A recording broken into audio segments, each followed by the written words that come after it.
All right, folks, welcome back for the final review of season 3 of Atlanta, episode 10, Tarrare. Terrell and Najee here to talk about this insane episode. Quick heads up, if you did not catch, there is an after the credit scene we'll talk about in a moment, but make sure you check that out because it is the first and maybe only of this season. I think it's definitely the first and only of this season. They had it after the credit scene, so you might want to check that out to give a little bit of extra context into what we're going to talk about when we get there. But yeah, Tarrare. Now, listen, if you've never heard this name, this guy is actually a real person, as it says in the synopsis, and this person basically was a showman, is a Frenchman, but he had this supernatural ability to overeat. They would say that he would eat a meal that typically will be prepared for over 10 people, but could eat it all himself. And he would eat an array of all sorts of different things, from cats, snakes, lizards, puppies, swallowed whole eels, even without chewing.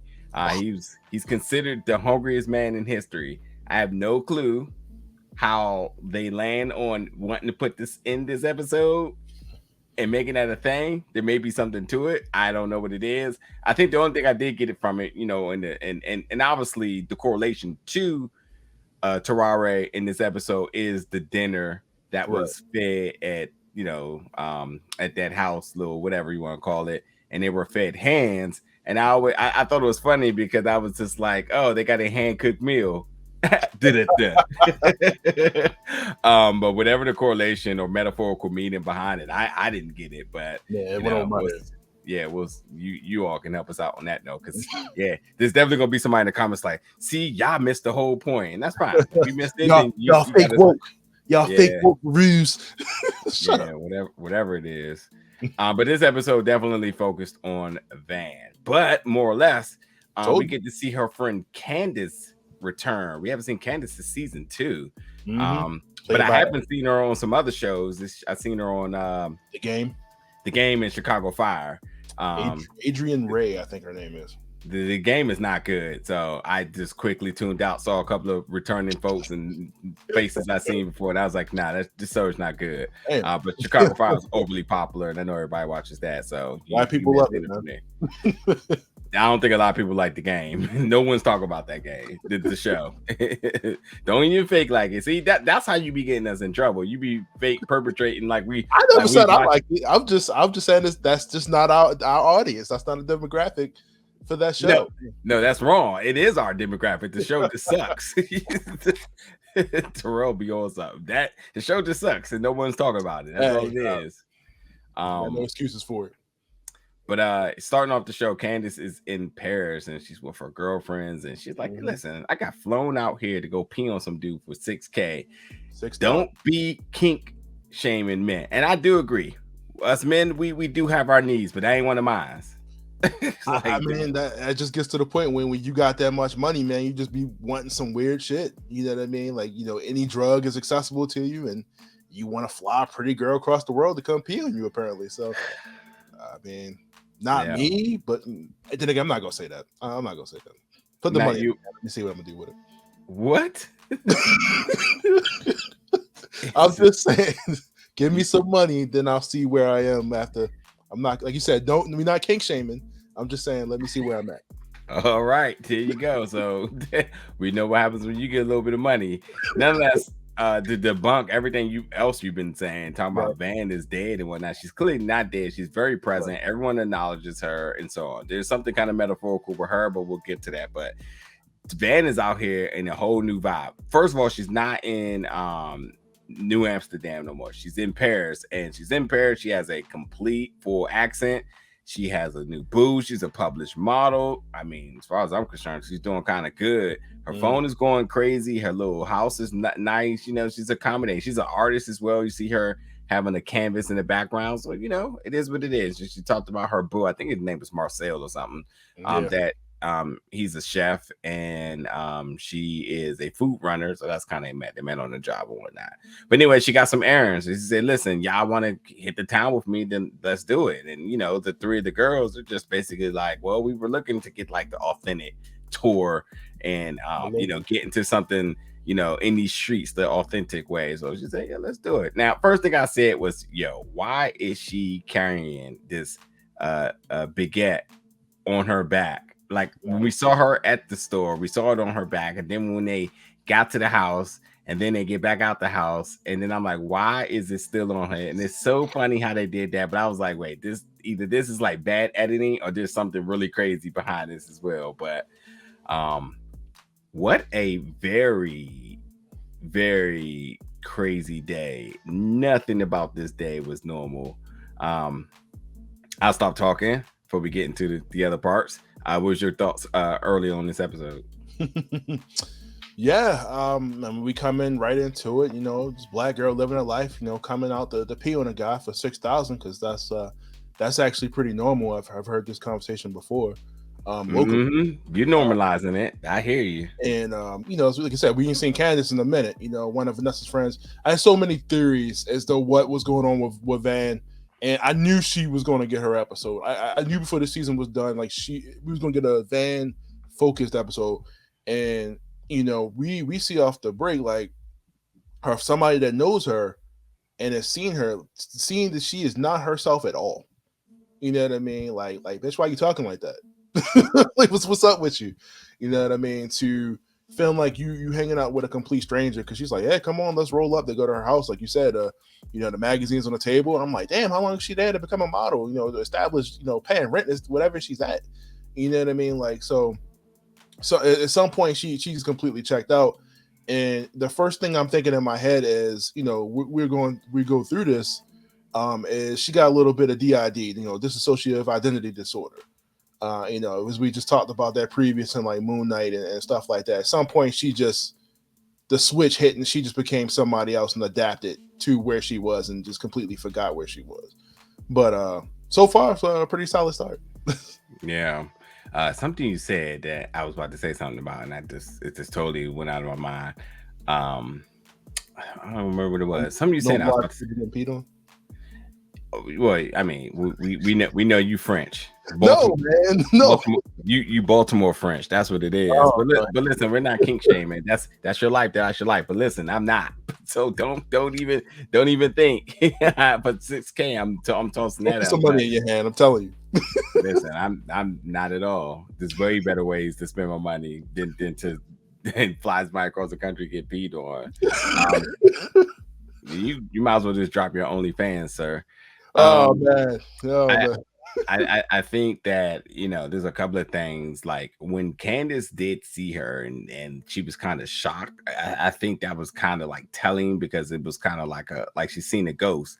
And I think that's a lot of what a lot of folks have been thinking about Van, that she potentially is not alive, she's dead, she may be a ghost. And I think the metaphorical part about that is because, she is kind of this passing through life right now. Like she's not herself. She's having a out of body experience, which she kind of talked about. And I thought that that was kind of really unique how they played into that, because like when Candace saw her, Candace literally was just like, and it was, to me, I didn't know what to think of it. I was like, I knew it was gonna be something off the hinges, but I just didn't know. But it being Van, this new accent, this whole new demeanor and personality, I was just like, yeah. At first I thought it was just like, okay, this is maybe just somebody that just looks like her in Paris. I thought that's the angle they were going to work with at first. Yeah. But anyway, going forward, Van. Van has some errands to run, and that takes her to.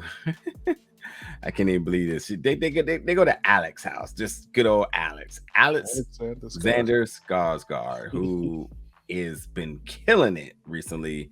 The Northman. Everybody knows him from one of my favorite series in True Blood. In Tarzan, if it was even one of your things, but he's all over the place. But he is in his penthouse listening to some Ashanti on repeat, and then he asked the craziest question: is if Ashanti is still with Nelly? Like Ashanti ain't come out with a whole song about Nelly 20 years ago. Yeah, like he very dead. But listen, I understand that sometimes music don't get to the UK at a time as soon as it get here, but like that was his way out of line. But Hey, Ashanti's bad, so I'm not mad at him. If he got if he has a thing for her, then I'm not mad at that at all. I wonder how much of this particular character is like from his real life. Like he probably like super into black girls like that. That's probably why they threw that whole Ashanti thing in there. Hence Could be. But I'll say this thing, like he is very infamous to always having his pants off. So, there's nothing there's nothing far-fetched about that. But like, yeah, when he was like, hey, I got this crazy idea. How about y'all get naked, if you down? And of course and they was with it. Yeah, the American girl's like, well, we're not in America, so let's try something different. I mean, and it just speaks to their spontaneousness, it's just that and this it's nothing out of the ordinary here. People go on vacation and he's like, well, I'm not home, so I'm going to act up. You know what I mean? And well, that's why Cancun is what Cancun is, because people take a quick little trip across the border into Mexico and then they lose their mind. And in this case, they're in Paris, the city of love. And they was like, well, we'll just see what we can get into or whatnot. So there's that. But anyway, she does this whole thing where she's just like, oh, we play this game and whatnot. She sprinkled crack all over his bed. Goes to the front desk, tries to frame him, like a Baltimore City cop. Yeah, exactly. Kind of find out that the paparazzi did get a hold of this, and this is going to cost him his casting in the Baby Shark movie. It's the most randomest story. Like if anybody told this, you're like, "What are you talking probably about?" Really a thing. Yeah, I don't. I hope not. But hey, wouldn't be surprised if there was a Baby Shark movie. I'd have no fucking clue about Baby Shark movie. I do need to check this because I'm not totally sure. But then after this, they then go and meet up with this other crew of folks, and Van is living her best like French action movie sequence here, pulling out the cigarette and basically talking about it's about to go down, and then these three dudes approach her like they're about to get into like a fight. I'm almost sure that one dude, and like I know he cut his hair, but I have not seen him in a long time. But because of missing the eye, I was like, I think that's Fetty Wap. I was thinking that. Yeah, I was like, yo, was that Fetty? I was like, nah, I can't. Yeah, watch it again. Yeah, I'm not totally sure. Like it resembles Fetty. Fetty did cut his hair. Fetty has been off the grid for a while. Also, a lot of times when artists ends up leaving America for a while, they end up in Europe banging out music, and with their popularity, they hit Europe, then they go to Africa, they go overseas and do their thing. So like if that's like a whole thing, like, hey, we're a Fetty Wap band, and he's like, oh well, he's out there trapping, he's doing what he do, you know what I mean? But I was like, is that Fetty Wap? But we're respecting it's the finale, so we're respecting major other crazy cameos. I mean, Alexander Skarsgård is a huge cameo, but to get random with it, yeah, why not throw Fetty Wap in there? Like it works for me, you know what I mean? Trap queen. So, yeah, I'll let you go next. So, what was the next thing that went on after this? Well, yeah, I mean, she goes into she grabs the keys from Alex, of course, to go open up the box to get the package, and the package is missing. So she then goes and hits up her after that whole exchange where they run up on her and some dude just backs up into the other guy and they wind up getting into a fight. I don't know if she signaled that with the cigarette or that was already about to happen. That's what I was thinking when she lit that cigarette. I'm like, okay, that maybe she had somebody on the scene, and she was already gone, dude. Like she had to call her back, like, yo, I'm out. She was already out before that scene even went down. And then we roll up on her friend because she's looking for the guy. I cannot remember his name. I want to say Emilio or something like that. Emilio. Mm-hmm. And apparently Emilio knows where the package is, and it's missing. So they have a whole confrontation in the museum. And we finally get to see why she's been carrying around this baguette like Leonardo from Ninja Turtles all day. And explains that she's had it for like 4 or 5 weeks. And hell no. She said 6 months. 6 months. Oh my goodness. She couldn't have been there for 6 months. Or maybe she just picked up one that was 6 months. Yeah. Anyway, she proceeds to turn it into a violent blunt object and beat this guy until he confesses to where this package is, which is in a vase. Right there. Which apparently, for whatever reason, instead of the girl, she tells the friend to grab the package out of the vase, and she throws the vase on the ground instead of reaching in to grab it, which is completely ridiculous. And then, of course, the second time she reaches in and grabs it the right way, and then everybody's scared. Specifically, Candace is scared. The friends are with it. They like, yo, she cool. Like we with it. Like And this is a completely different. Again, we're seeing this from like the perspective of like Candace, like seeing like this is not the person that she knows. So we as the audience are seeing this. We know this is not Van, but she's seeing this is also not the Vanessa that we know from Atlanta. Right. I mean, also, I think they're like dropping of the vase is like a play on like how sometimes insane action films could be. It's like you really didn't have to do that, but you know, they got to make everything very over dramatized. And that was just one of the ones like the package is there. It's like, all right, well, break the door down. You know, you could have just unlocked it, you know, and walked through. So it could have been something on that note. So and then of course after this, they retrieve the package. It leads us back into Van going to work at the house to cook. And then we meet her third boyfriend at this point. Her second, her one boyfriend, but you know, it's the first lifestyle, like she said. Yeah, I don't know if she was keeping that accent up so far. And then of course, like if we get in the kitchen, you know, she's talking to Candace, and Candace is trying to break through to her and figure out what the hell is going on, because we want to know what's been going on. And jumping back to what you said, I think that first initial meeting when she saw Candace kind of shook her out of this character or this mode that she was in a bit, because it kind of startled her and made her think of home, because you know, when she saw Candace, like she was trying to like push everything out and avoid everybody. But I think once she saw Candace, it did waken her up a little bit, because like you said, she's carrying this on for what, months, weeks. And then of course we found out what was in the package the whole time, which is a human hand, which was like, yo, what? Yeah, dinner serve. You gotta do what you gotta do. I mean, so a couple of things I want to just chime in there. You know, the whole exchange of words between Candace and Van was interesting, because you know, Van talked about change is good. Candace being accused of wanting control. I think these are just very normal conversations that people have in terms of relocating, and or you know, just anything destination wise. Like I've heard these same type of dynamics before, where somebody's like, "Oh, I'm living life," and then the other person's kind of like, "Well, that's not who you really are," and it's just like, "Nah, this is kind of what I'm doing. You know, I'm happy doing this, but you just got so much commentary about what I'm doing. You know what I mean? You just mad because you can't control this and whatnot."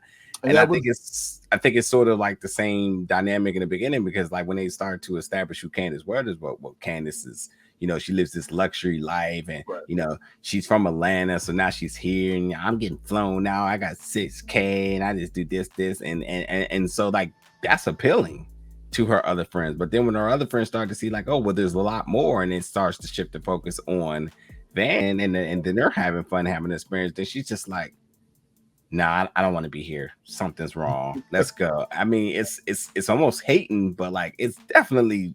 I mean, she has some good senses on that. Like, yo, it's time to go. Like, this girl wilding. Like, but like you said in the previous episode where we met Candace, that's how Candace was. Candace was the one that was, you know, the friend in the group that was doing this, that, and the third, and she was the highlight of the conversation. And like you said, now the focus has been switched. She feels like, it's time to go. Like, I ain't really feeling it. Yeah, because honestly, I don't feel like Candace's reservations about anything was correct. Like, yeah, folks were eating different food, but like, if you go to any other country, you're 9 times out of 10 going to see dishes that you would not traditionally see here in America. I don't know about that though. What you mean? I don't know about them hands, bro.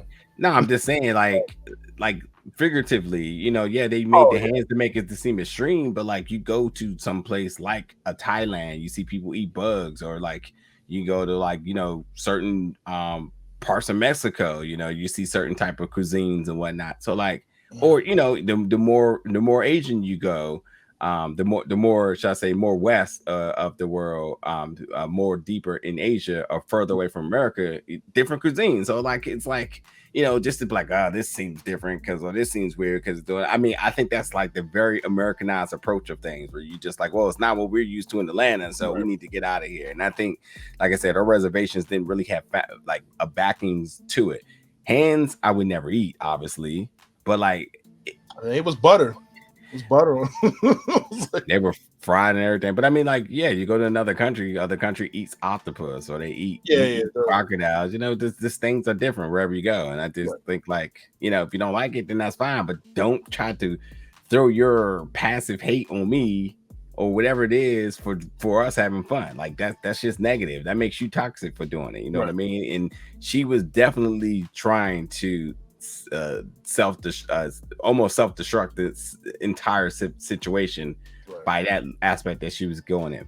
But that kind of turns around once they have the heart to heart, because when she did mention about her daughter, and this was interesting too, because I think that like Van is dealing with a sense of like we can say postpartum, we can say she's dealing with a sense of like mother's guilt and whatnot, but like once her daughter was, when Lottie was brought up, that made her click back, because that's a major responsibility that she's just been completely off hands with, and that's going to, you know, I'm not going to get into it, but that can just generate a whole ton of feelings. What I find that interesting is the dynamic of, I think what they're trying to say is about the folks who be going on trips that be leaving their kids at home and forgetting they got that responsibility, and that realization of like, I know it's fun and all here, but don't forget, like, you got things at home you need to take care of. And I wonder if that's what they were kind of pointing at here. You know, all the folks that's down Miami. Yeah, I was gonna say, for all the folks that's down Miami each and every week, like, don't forget, y'all got kids at home. You don't be leaving it with grandma all the time. You know what I mean? Yeah, I was gonna say they've been building the whole thing with Vanna for a while, like ever since she lost her job, and just a series of different things, the relationships, losing her job, you know, because of the whole marijuana thing, and just kind of putting her at this place of just like she feeling she not shit and feeling like she's a bad parent, and that at one point that was earned, you know what I mean? Like I said before. And he was the father that, you know, couldn't get shit right. You know, he just couldn't the money to support his family, and he couldn't do what he needed to do to be in a relationship with her. And now that the tables have changed, this man out here grinding, he get money, and he doing what he's supposed to do. Now she kind of feels like she just doesn't have a sense of purpose. You know what I mean? And she, like she said, she just doesn't know. She didn't know what she wanted to do. Like she felt like she was a bad mother. Yeah, I mean, yeah, the biggest message upon the heart to heart that they have is we get Van opening up, and she basically identifies that she doesn't know who she is. She doesn't know her purpose. She has a very life altering moment of being behind the wheel, closing her eyes, kind of just, you know, one of those scenarios of just like letting fate do its thing. And you know, like she said, she blacked out and she woke up. She was in New Amsterdam, and then now she's here. And, you know, she's just kind of drifting through life, you know. And I think this is an out of body experience. And I think until you kind of deal with this trauma and these other bit of mental experiences that she's having, you know, she would just continue to coast in this fashion of all of us addressing like, what's up with her, like what is she going through, like what's the deal. And I think like that's what this whole in conversation was about, was her now coming to the realization that like she has work to do on the mental side, like all the other things that she's kind of doing and maybe not doing and avoiding. She still has major work on herself that she has to do. And which is incredible, because like unconsciously she was able to establish all of this while not being in her right mind. You know what I mean? Like, and maintain a life in another country. Like, it's wild. Like, it's just what the trauma responses are as thick and thin as they gotta be. You know what I mean? You just never know. I mean, and it's, I think it's just, you know, it's a conversation starter. That's for sure. So. But anyway, I think in this episode we get one of the girlfriends, because I forgot both of their names, but she decides to buy into this whole I mean, I forgot to mention about, yeah, when they were eating the hands, they had the napkins over their face, and weird. It was so funny. They were so funny because the commentary is very, very slanderous traditional commentary, like, oh girl, this is fancy, don't even know what they're doing, but they're like, oh, this is fancy, this is a nice place. They got them out here eating hands and they don't even realize it. But yeah, once they got the scarves off their head, they was like, oh, we out of here, this is gross. And Alexander Skarsgård was definitely very happy to pull up and see what they do. Yeah, it was about to throw down time. But yeah, like I say, one of the girlfriends now, she fully embraces the culture now because she said, "Listen, if you out here getting that OnlyFans money, then so am I." So she went out there and she dropped she basically broke the seal on this dude and gave him a good 2-minute golden shower. tried to drown him in front of the Eiffel Tower. Like, that sounds like your fantasy. So, no, man, make that trip. Make that trip.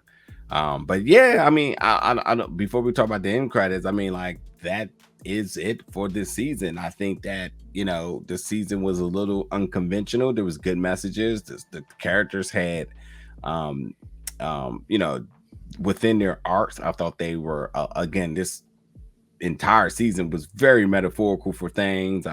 We got these new twists on very prominent stories or bit of news or tidbits that happen in society, and they kind of did its own very unique Atlanta twist to them and whatnot. So we got a very different style of storytelling each and every episode. The synopsis was absolutely a must read. So I'm not mad at this season, and it's just, for a finale, this was just like one of those finales where you're thinking like, oh, there's got to be more. This didn't feel like an exclamation point. This just feels like just the next. But again, as I said, this season was as much of an anthology as any, because each and every episode kind of held their own. They had their own message. They had their own bit of like story and plot to it. And some connected, but some was also just sort of things that you just kind of taking and apply to your real life. So like, not mad at it. Not the strongest season from Atlanta. Not really why I got into Atlanta, but I'm not mad at what this season did. So anything else you want to add? People was mad because it didn't stick to the main narrative between Earn and Paperboy and what's his name. But like I said, even like the detours that we did get was still entertaining. It was still good. And all of that is still still relevant to the main main story at the end of it. Yeah, like I said, overall it was a really good season. I guess I personally would have liked more of them just figuring out the tour journey, but I'm not mad about what we got. Yeah, and definitely shout out to the major cameos all throughout the season. They were so shocking, so funny. Liam Neeson was just hilarious. Probably the favorite of all them all. I mean, Alexander Skarsgård was absolutely funny. Very good episodes up and down the board. Very memorable moments, good laughs. Probably not worth it. Definitely worth. And I was gonna say probably not a bad idea to go back and take a rewatch of some of these episodes because they were just that good. So Trinity to the Bone was literally the best episode this season. That's without a doubt. But nonetheless, yeah. So anyway, as I said in the beginning, there's an after the credit scene. I think it's the first and only of this season, so make sure you check that out. But Terrell, I'll get you to break that down, then we'll wrap it up. Oh yeah. So we're doing a little bit of detective work, of course, after watching the episode. But Earn, we cut back to Earn at the hotel getting a package delivery from the missing bag. And what first I'm thinking, okay, this must be Van's bag that she was missing, or the luggage that she was missing when she came into town. I'm thinking that's where this is headed. And the bag is labeled with Ernest for whatever reason that comes to him.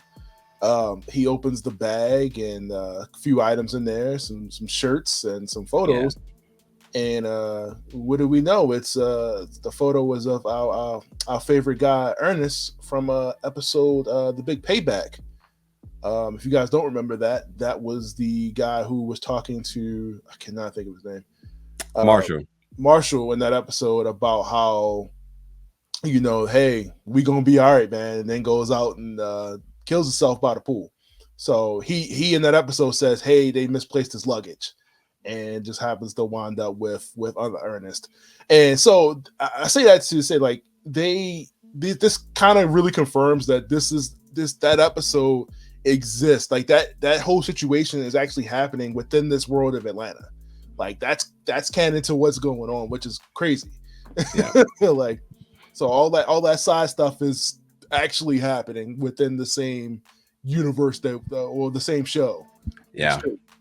Yeah, and the only thing I'll add is that, well, he got his reparations, and it happens to be in the order of a Deftones shirt. So he got something, you know what I mean? You think that was the guy who was supposed to pay? Like Ernest was like, Like his guy. That'd be interesting. Okay.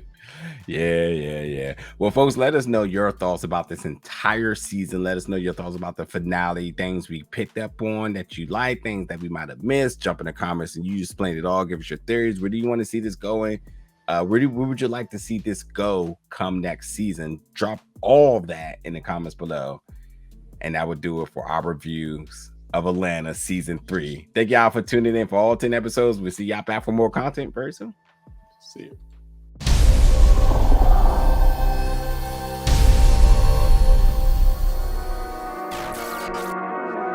Erratic.